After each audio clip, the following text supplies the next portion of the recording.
All right, so the difference between a global and a local variable. Ryan, would you like to explain that for the class? I would love to. Sweet. Right. Global variables exist in the entire thing. So like if you're in a function and you mark a variable as global variable, that means you can use it in other functions without, as long as you also list it as a global variable in other functions.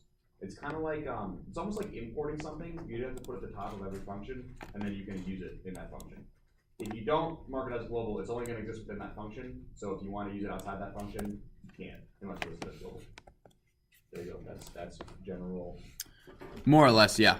So there's a couple ways you can dictate a global and local variable. The first one is do not assign it inside of any function. Assign it outside of the function.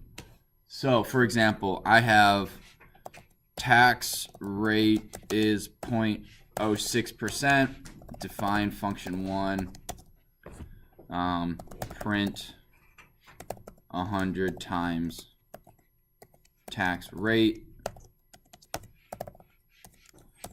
Fun one.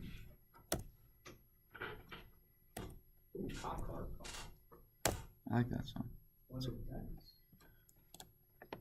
Advanced programming. So this is in class global versus local. Would you publish this on the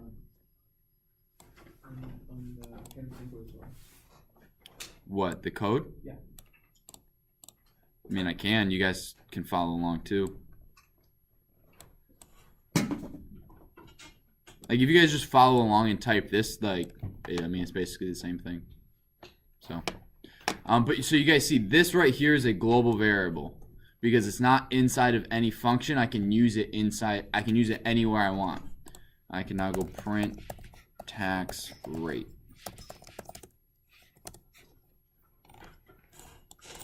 Now, what if I want in here? So instead of print, let's go. Taxes is 100 times the tax rate, and I want to print taxes down here. Print taxes. I'm gonna get an error because this right here, this taxes, isn't defined in a way that it can be read here. It's only readable if it's in here. So if I have print taxes up here, it will work. Right, I still get 6 and then 0.06, but I get an error down here. So, Ryan, how do I make taxes a global variable? After you define it, just put global taxes. Global taxes, what everyone needs. It's actually the other way around. You got to do global taxes first. Oh, do you? Yeah. Mm-hmm. Boom. So that's the difference between a local variable. Local variable is only usable inside the function that it's created versus a global variable, which can be used anywhere in a program. Just making sure you can't define something as local, can you? No, I don't think so. Well, maybe. No. So one thing you guys also need to know, if you are typing, let's say you want to do a list and you want the variable to be called list, anything you type in, if it changes color, don't use that as a variable name because that's a program or that's a function inside of Python, and it can screw your stuff up. So list 1 or list of names or whatever. Make sense? Woo. Thank you, Ryan. Any questions on Oh, and one thing, whether or not something is global or local, that's called the scope of the variable. So if I ask Eli, what's the scope of taxes in this function, in this script? Global. What is the scope of tax rate? Local. Is it global? It's global, yep, because it's not inside of any function. It's usable anywhere. Do I have any local variables in here? Now what? Now? Okay. Okay. So then let's go daily lesson plan. List. Okay. Your lesson plan. This is just the review. So I actually flipped through the book and was like, all right, this is all the stuff we covered in Python. We need to cover this. And then I have, as you can see, sticky notes of specific things that I want to make sure we cover. Okay, so you guys know how to create a function, right? Why would you create a function? Because you want to call something happen more than once. Yep. So I don't have, one big reason is I don't want to have to rewrite the same code multiple times to do the same thing. That's basically it. And, what? Better code organization too. It just makes things easier to read. That too. And if you're working on a group project, you can say you write the function that does this. Make sure it returns an integer and a list, and then I'm going to take that information. I'm going to write my function, and then boom, you guys split the work in half, hopefully evenly. Why did we make x equals 0? I was trying to figure out my surface, so I didn't do that. Oh, that was just is that a global or local variable? Okay, so like you set it up to ask us questions. Yeah, that's just a local variable. Taxes is global. Tax rate here is global. Yeah, that was just as an example. So now lists. So we'll comment all that out.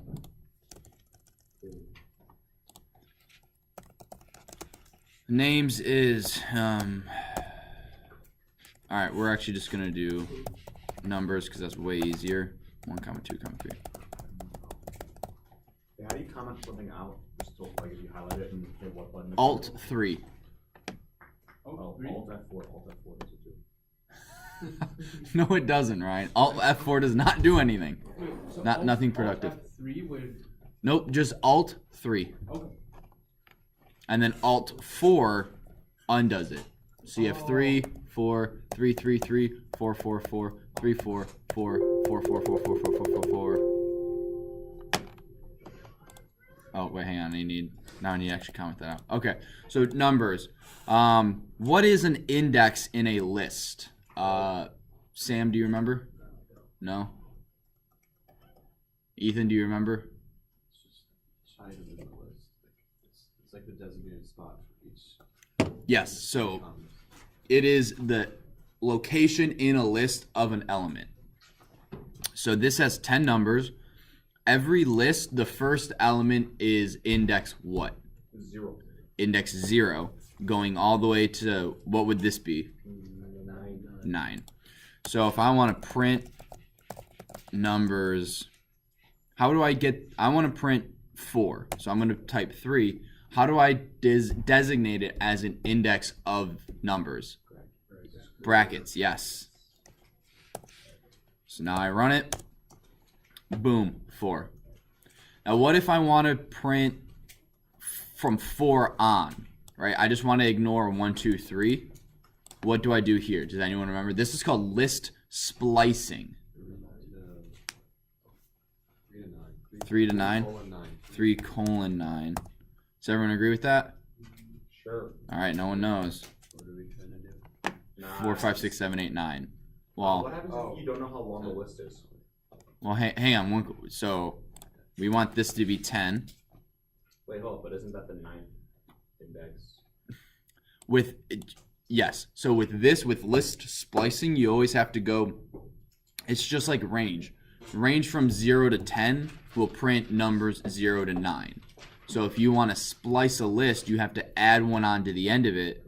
So that's what if I get rid of the 3 colon, I'm going to get an error. Index out of range, but because I have 3 colon, the computer understands, we have to go one more.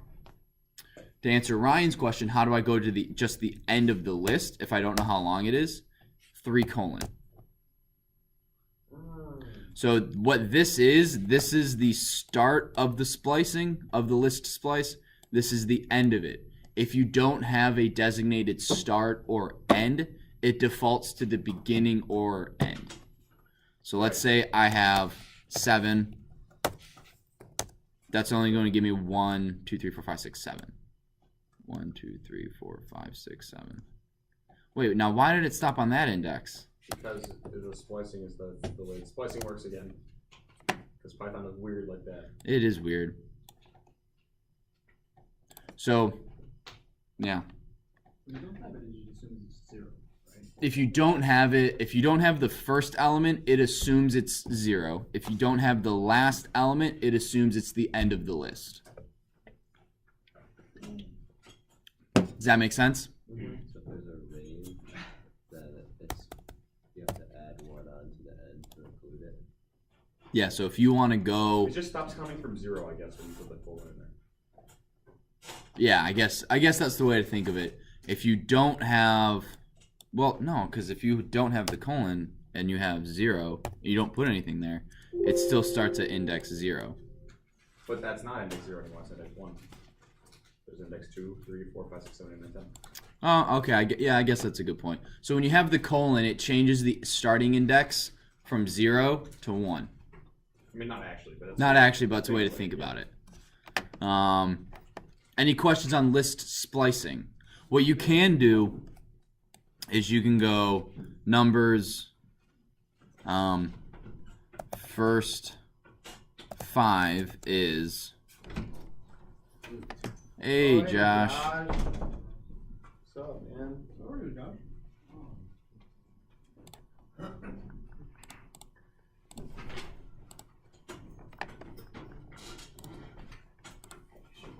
All right, so the first 5 numbers would be 0, 1, 2, 3, 4. So we're gonna go.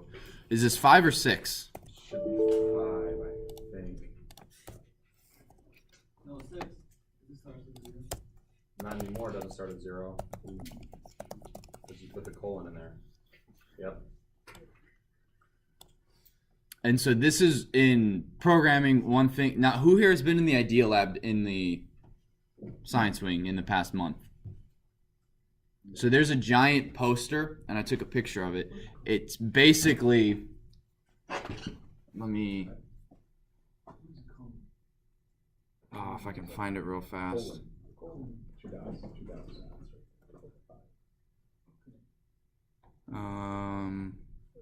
It's a colon. Right, so I know It's called Prototype Early, Prototype Often. Does anyone remember seeing that? Yeah. I Yeah, put it's that up the- with Here we go. So this is extremely useful for what we do.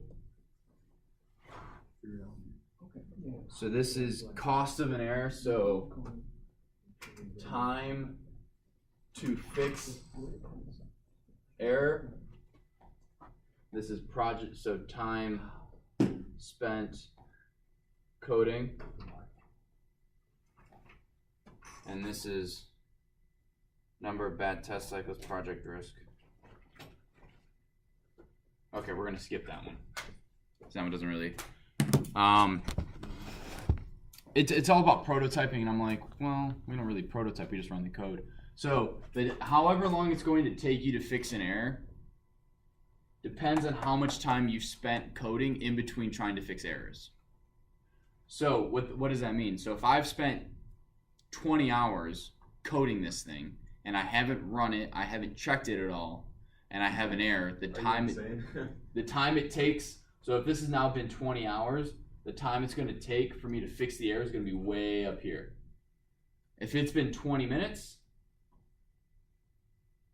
it's going to be here, and if it's been 5 minutes, the time to take to fix is going to be most likely there.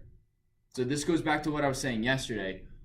Check your code, run it often, double check things all of the time. You can print stuff just to verify. So print fast5. I verified that it was actually grabbing 1, 2, 3, 4, 5, not 1, 2, 3, 4. Now I can get rid of that print and continue to work on it because I know that first 5, I keep wanting to say fast 5. That first 5 is legit, is good. Forge. This is more with the consistency of logic. So when you have nothing, column 5, it means print from index 0 to index 5. It prints from the beginning of the list to the 5th element. Okay, so not 0, but the beginning of the list. The very first one to the 5th element. It is weird, I'm not gonna lie, right? First 5 right now is 0 to or 1 to 5. If I got rid of that, it's going to be 4. Oh, 6. 6, yeah. Because now it's. Now it's going to the 5th index with a colon. I don't know. So now it really only prints the 4th index. It goes The from 5th index is 4. I'm sorry.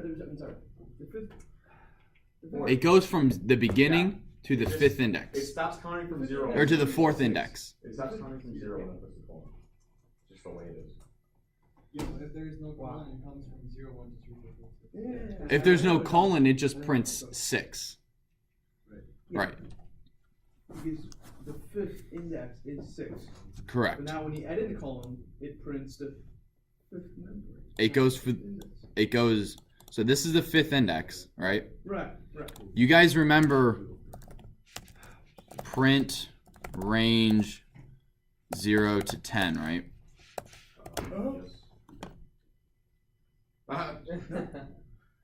Okay, that's not what I wanted it to do. So we'll do for I in range. It's like literally, okay, that's not what I wanted it to do. Print. Like a little savage. Just a little bit. So this is going 0, 1, 2, 3, 4, 5, 6, 7, 8, 9, even though I have 0 to 10. Yeah. It's similar to here when I have the colon. It's going from 0 to 1 before 5, the 5th So it's index. like between 0 and 5. Except it also includes 0. Yes. It's weird. Yeah. Not gonna lie. It's weird. I understand the whole concept. I was just confirming with you. Okay. List indexes. List in a list. So you could do this for I had a really good example, but I can't remember. Was it tic-tac-toe? I guess so. So you could do tick is a list, and this is another list of 0, 0. We'll do blank, comma, blank, comma, blank, and that list.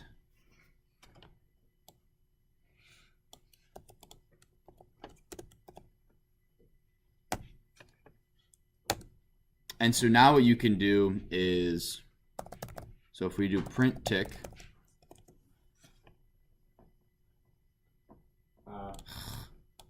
hang on. List indices must be, okay. I have to tell it to print. So when you have two lists like this, you can't just say print the whole thing. You have to basically give it exact integer. You have to give it exactly what you have to tell it what in the list you want to print. So I would have to do print tick 1, which should, list indices must be integers or slices, not a tuple. I think your problem is that you're using underscores.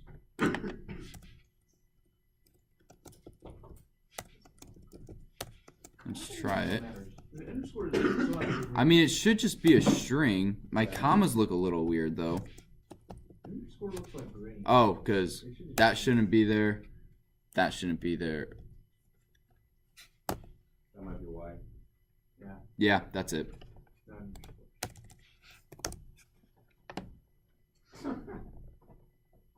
Nope, apparently I'm wrong. What is going on? Maybe because you have the brackets. Like maybe because you hit enter before. I don't think it should be. But Oh, no, the comma needs to be out here. yeah, that's what it is. There we go. Hey. Hey. So now I can, if you want, although it's not printing the way I'd like it to. Why not? Because I want one line, one line, one line. Well, you can just do a separate. Yeah, like you can just do a separator. Sep No, it's is because it's only printing one thing, so it's not gonna work that. But you have to print all three things, like print tick 1, tick, comma, Yeah. tick 2, tick 3, or tick 1, tick 0, tick 1. tick 0, tick.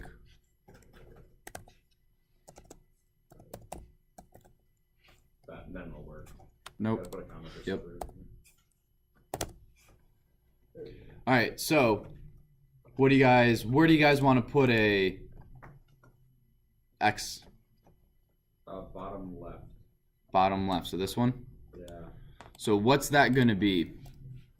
It's going to be tick 2 0. Is that actually how you do it? Yep. Okay, now print the same thing again. Oh. Oh. All right. Who thinks they can beat Ryan and Tic-tac-toe? You can't is the answer, but go ahead and try. Ethan? Could you use a for loop to populate each index with like a random O or an X? Mm-hmm. Choose an X or an O.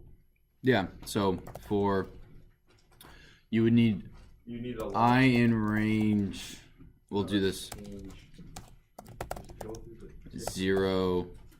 Well, we want to 3 for J in range 3.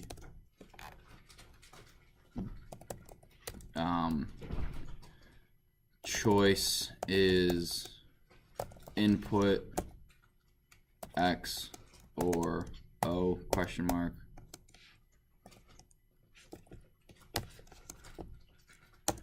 And then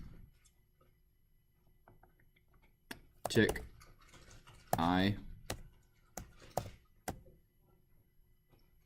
J is choice, right? Yeah, and then I think you just gotta print it at the end of it. Print copy.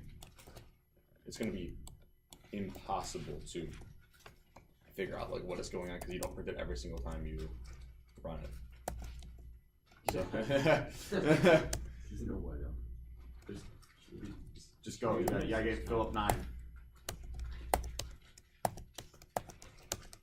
X1. Ooh, in 2 ways. That's pretty impressive. He beat himself. I simultaneously beat and lost myself. Hot lost to myself. That's why I dislike playing chess by myself, because it's like I know what I'm about to do, so I know how to block it. How do you? Yeah, how do you play chess? It's so sad, Stolter. I'll come over your house and play chess together. I've never played chess by myself. That's because I don't want to lose to myself. Let me make sure you guys. You're also beating yourself. Yeah, I mean, that's just no. Okay, so you guys get the fact that you can have lists inside of a list, list inside of a list, and how you actually manipulate that and whatever. Sweet. Yes, slices in the length function. tick bracket 2 bracket 0 equals X. What? I don't understand that. What that is doing? Which, this one? Yeah. So this is 1. Oh wait, hang on. So we got to get rid of all this, otherwise it doesn't make sense. 3. All right. Oh, I can get rid of that. So this is the first. This is our blank nested list, right? Listen, 3 lists inside of 1 list, and then what we're doing is we're saying that the second index of the list, the 0 index of the second index of tick. So tick 2, this is 0 index, this is 1 index, and this is 2 index. In that, our 0 index is this guy. Okay. So which is why X then this spot becomes an X. So with nested lists like this, you have to have 2 brackets. If I just had tick 2 as X, it gets, what? Yeah. It gets rid of this list and says this list, instead of being a list, is equal to just X. And then the last thing is the length function, which you guys I think are already pretty familiar with. Sam, do you remember what the length function is?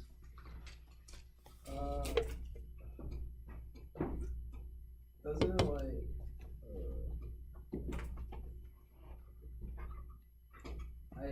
I've heard of it. What it does is it just Like, print out like I don't know like let's say there's like a word like prints out like all the letters or no I don't know. here. This is What What's the minus? It was a typo. Oh, so let's say for how, like, if you print the length of it, it would print out 5, right? No? Ah, Oh, hang on, I forgot to do print. No, it prints out X, Sam. You're wrong. there it is. Yeah, so it's 5. It's however many elements are in that thing.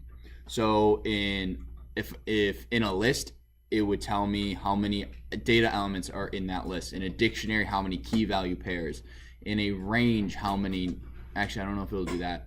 In a string, it'll tell me how many characters are in it. So it just basically tells you how many things are in a That's thing. in a range. I don't know. Print length, range, 10. There's a lot of functions inside of each other. Yeah, it does. Yeah, oh, cool. Maybe 10. Yeah, You might as so well just put the number at that point. It's a very complicated way to print a number. What is it, print? 0, comma.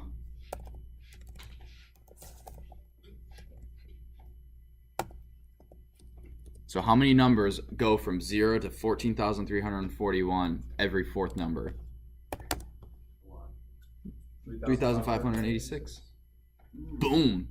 A way to divide. Very complicated. Yeah, I guess so. Wait, hang on. So what is print Wait, so does it account 1, for 4, 3, does it 4, account 1 for smaller divided numbers, by like 4? point something? So it rounded up with that. So wait, Round it- it's not a way to even round It's it a up. way to round up, Excuse me. You apparently. figured it out. Yeah. Well, because it includes 0, so Oh, that might be why. So I might have actually just rounded down. Mm-hmm. Yeah, I think around it then. so if I did this at 1, I don't know. But anyway, okay. So then I think we did the length function. So the multiple assignment trick, this is pretty cool.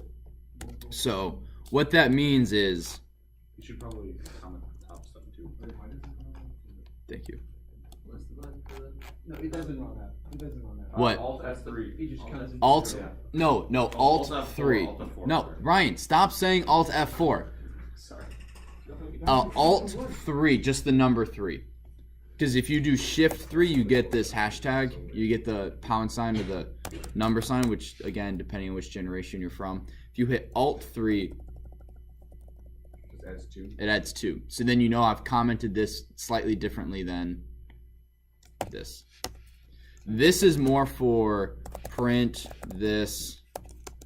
This is a variable.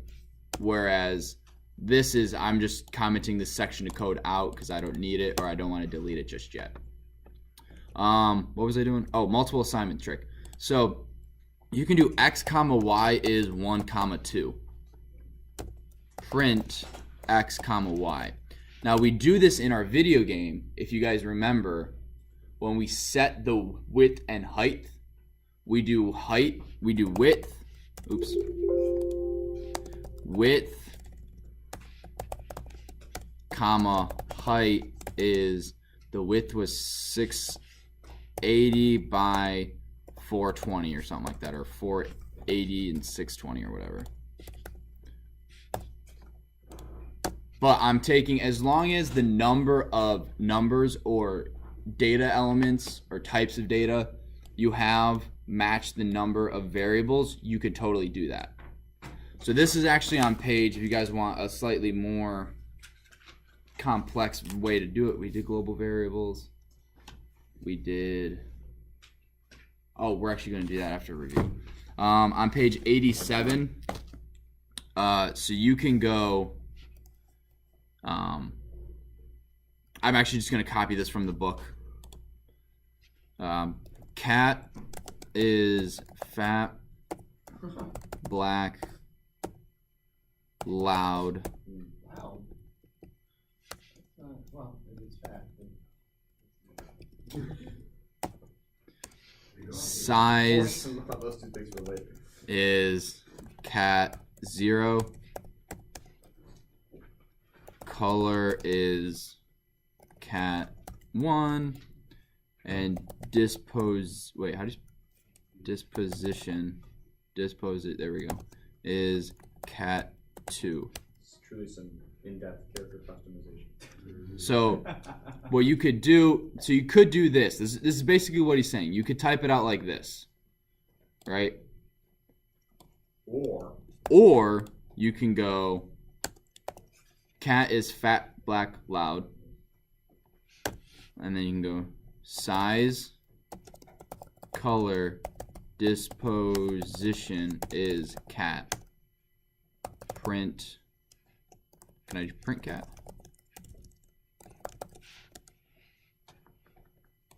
Ooh.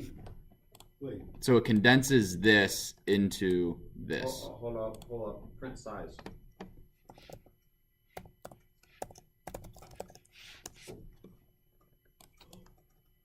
Oh, so. But I've also done it up here. So let's get rid of this. Yep. So if cat is equal to a list of 3 things, you can put 3 things equal to that cat.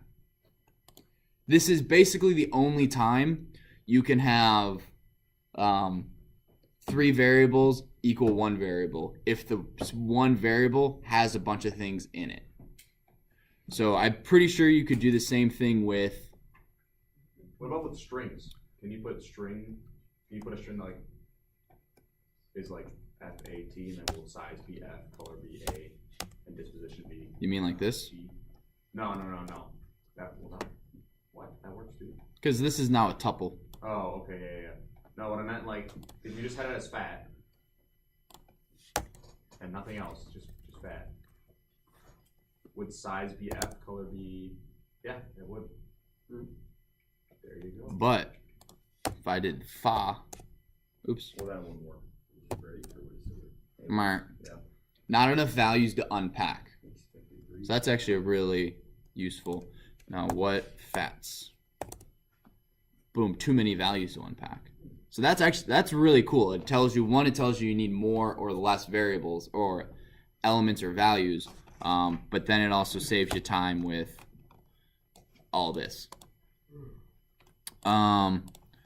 Multiple assignment trick, list methods. So I have you for another 7 minutes. So list methods are. So this is how. We'll just use this cat one because I actually kind of like it.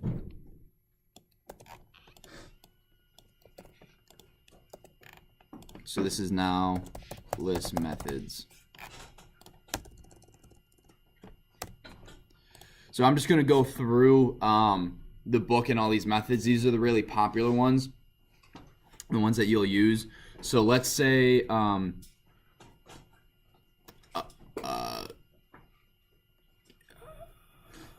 actually, we're going to go names, grades. What great names we got. I'm going to change them. I'm not going to leave. The name was Fat, Black, and Loud. Fred, Velma. Brian. No. Daphne. Louis.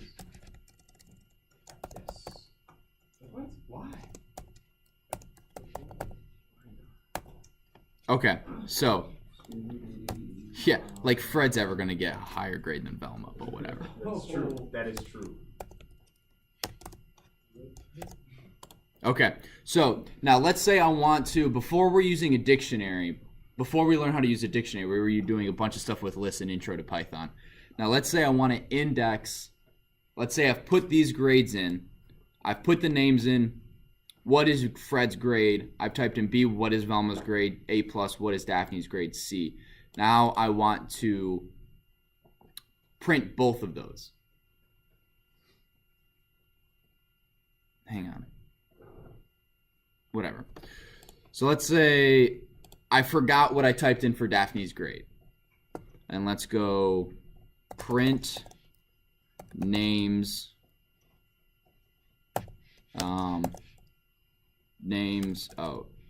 names.index, there we go. Daphne. Whoa. Oh, that's interesting. It's going to give me 2. Yeah, 1, 2, index. Right. So this is going to give me a 2. because it's going to give me the index of whatever's in here in that list. Does that make sense? Right. One thing you can add, this is where it gets really kind of cool, grades. So whatever index this is, Oh, it'll hit you with that index. it gives me the Grades. index in here. So this is good. This should give me a C if I wrote it right. Oh, right, because it's just returning a number for names.indexDaphne. And So- you're just putting that number in brackets the same way that you would. That makes sense. This right here, You couldn't do that in Python too. you could or could not. You could only put an integer in that box there. Oh, well, see, that's one thing they added. Yeah, that's really. These are equivalent, right? Because this is just giving me a number. And as long as the data type matches, you can have variables, you can have functions, it doesn't really matter. So, for example, random.choice. Actually, no, that one doesn't work. Because we haven't imported random. Well, that too. For I in range. Can you set the two lists equal to each other the same way we did before? Yes and no. You can make, so that's actually what I'm going to get to. You have copy and deep copy. Whoa. So with Python, if I do, so let's go students is names. So actually get rid of that. Print names, print students. Fred, Daphne, Velma. So now if I go names, bracket, 2 is Scooby. Oh, hang on. Now I need to print these. Copy, paste. Well, it's not going to print. It's only going to print. Yeah. It changes it for both of them. Oh, wait. What the heck? Why? Because I'm not actually copying it. I am giving two variables reference to the exact same list. Oh, that's so annoying. So, you can't, right? But that is with the copy and deep copy, which is on page. Wait, where'd it go? Oh, that's why my RPG health system wasn't working. It's on page 100. I figured it out, guys. Every time I try to heal myself, it always like, that's stupid. Yeah. So, so on page 100, although passive whatever, copy.copy. Okay. So first of these copy.copy can be used to make a duplicate copy of a mutual variable like the list or dictionary, not just a copy or a reference. So with this, it's kind of lame because you have to import copy and then import, I think, deep copy. Oh, there is not one for deep copy. I guess it's just all under copy. And then what you do is instead of students is names, you do names dot copy. No, copy.copy. What?